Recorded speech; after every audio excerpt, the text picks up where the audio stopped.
Hi everybody, Dr. Darshan Shah here, and I want to film a quick video about why you should consider getting tested for COVID. Now I know you're hearing a lot about all different types of tests out there. There's nasal swabs, there's blood tests. All of this is under review by the FDA right now, but the one that's being utilized most out there is a nasal swab. This is where you can go through a drive-through testing booth, or maybe you're in a hospital or urgent care and they're doing a swab inside of your nose, actually putting a long Q-tip in your nose to get a sample to test for the virus. A newer kind of test called a blood test, where we measure for immune globulins, is also coming out soon. But I want to first talk about why you should consider getting tested for COVID. So at the beginning of this whole crisis, there were no tests available. Tests were very hard to find, and we're trying to save them for people that are really sick to make sure they need to get treated and how to treat them. But as testing becomes more ubiquitous, meaning a lot of people can get it either from their doctor's office or they can get it from even mail orders coming soon too in the next few weeks, testing is going to be much, much more available. And I want to tell you why you should consider getting tested, especially if tests are becoming available. So the first reason is, of course, you want to know whether or not you have the virus. And you want to know if you have it, if you're asymptomatic, or if you have some mild symptoms and you don't know if it's a virus or something else, or if you have major symptoms and you have like a flu type of symptomatology going on, but you want to know, is this the flu or is this COVID? Now, right now, most doctors, most practitioners are going off the assumption that it's probably going to be COVID, but it'd be great to know if it was COVID or the flu or something else. And why is this really, really important? Well, you've heard the phrase flattening the curve a lot. I'm sure you've read about it, you've heard about it in the news, and it's really important to do this, to flatten the curve. And let me explain to you why. So here's a quick chart of what happened in other countries, Italy, China, and the United States. So even though we don't know for sure if the data from China is true, what happened was they saw a quick rise in cases over the course of a month or so, and then they started isolating everybody. And because it's China, they can put in really strict measures to isolate people. And what happened was they wanted to flatten the curve of how many cases they saw, and then it went down. And this is what we're hoping to do in all the countries that are experiencing COVID. In Italy, however, you can see here the curve kept going up and up and up, really, really high, until about 5,600 people were dying per day. That's horrible, and that was a place that we never want to get to, especially considering how big our population is compared to Italy. So here's the United States. We're just going straight up exponentially. Now, an exponential curve is when you have 2 people that give it to 4 people, 4 people that give it to 16 people, and just keeps going and going from there. So the entire population can very quickly get infected. And we're still rising and going upwards on this curve.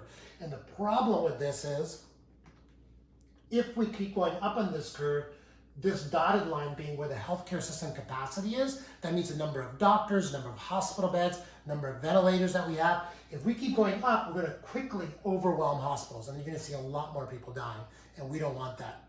So getting tested is instrumental at flattening this curve. So the number of new cases that actually get to the hospital stays under the healthcare system capacity, so everyone who gets really sick with COVID can actually get treated for it. And the way you flatten this curve, there's a couple different ways. One way is you isolate, which is what everyone is doing right now. Hopefully this will be throughout the country soon, but you're isolating. You're staying away from other people so you don't get the virus and you're not giving the virus to people. That's really important for everybody to do now. Stay at home if you can, if at all possible. If you're not in an essential job function, you want to stay home so you can not get the virus. But secondly, testing is going to really, really help, because a lot of people that don't have symptoms, but they're exposed to someone that could potentially have symptoms or could be sick, they're going to have the virus and not even know it. But if they get the test, they'll know it, and then they know to isolate even more. Secondly, if you're having symptoms, you want to make sure you're isolating anyway, but a test will tell you where you are in the disease pathway. Are you early in the disease? Are you later on in the disease? We can tell with blood tests, immune globulin tests, if you are later or earlier in the disease. And this is really helpful because it'll help us predict how long you need to isolate. So in summary, the people that should get tested for sure right now, if you're symptomatic, you want to call your doctor, see if you should go in and get tested. If testing becomes more ubiquitous and more available, you can choose whether or not to get tested or not. If you've been exposed to someone with the virus, so say you found out that a family member that you were staying with all of a sudden had to go to the hospital, got sick, got tested, and they were positive, you should probably get tested too. And then finally, if you have flu-like symptoms and you're confused about what the diagnosis is. So these are some of the reasons people are getting tested right now. My feeling is, and my prediction is, as testing gets more all over the place and easily accessible, even potentially mail order tests, everyone should be getting tested so that they know where they are in the disease process, or if they never had the disease, they're definitely not immune to it, they really need to be careful about getting around other people that could potentially have it. The benefits of being tested, of course, we saw we can flatten the curve. You can seek treatment if your symptoms start getting really bad. The problem with this particular disease, COVID, is that after you get symptoms, if you're in a susceptible population like elderly or immune suppressed, your symptoms can get bad really quickly. And also with the test, you'll know if you're immune to disease. So say you had something a few weeks ago, you felt kind of bad, but then you got over it. The test will tell us if you're immune to it or not.